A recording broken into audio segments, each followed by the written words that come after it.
السلام علیکم ورحمت الله وبرکاتہ.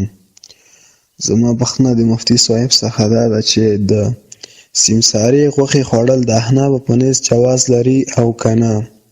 والسلام د جواب په هیله. اوس تاسو پام راړوم د جناب الشیخ ابو حذیفه وعالمنا وینا ته. پر سر د مدینې تولیږي ماته مناله هر درد مدینې هر درد مدینې هر درد مدینې باران د رحمتونو. الحمدلله اهله والصلاة علی اهلها ما بعد. ورور دا پوښتنه کړې چې د سمسري خوراک په مذهب حنفي کې څه حکم لري.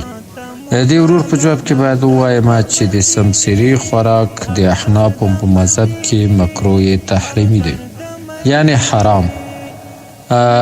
د امام صاحب په مذهب کې دی نه امام ابو حنیفه او صاحبین مبارکین د دوی نه کراهیت را نقل دی او د دې کراهیت بیا امام طحاوی رحمه الله وایي چې د دې کراهیت نه کراهیت تنزیهی مراد دی، وایي لکه څرنګه چې په عمدة القاری کې دا ذکر شوي.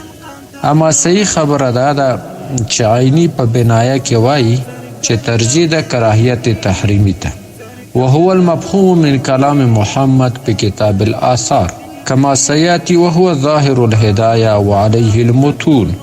نو خلاصه دا ده چې د امام صاحب او د صاحبینو درې وړه په دې باندې اتفاق دی چې د سمسري خوراک دا مکروه دی په کراهیت تحریمي باندې، او همدارنګه دغه مسله چې دې ته یې کراهیت تحریمي ویلي دي یعنی قریب الی الحرام، دا مسله ذکر کړې ده 5م جلد کې 8م جلد کې د تبیین الحقائق او صفحه ده 295 باندې وایي چې د دې خوراک چې دی دا ناروا دی او په دې باندې ډېر دلایل ذکر کړي دي.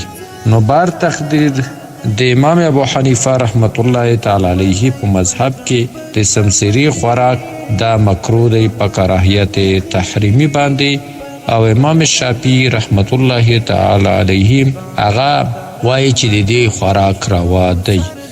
والسلام علیکم ورحمت الله وبرکاتہ. پر سر د مدینې تولیږي ماته مناله هر درد مدینې هر درد مدینې هر درد مدینې لري نفرت نشوه هر خواته محبت ګوره ورک ترینه پاک شو ټول په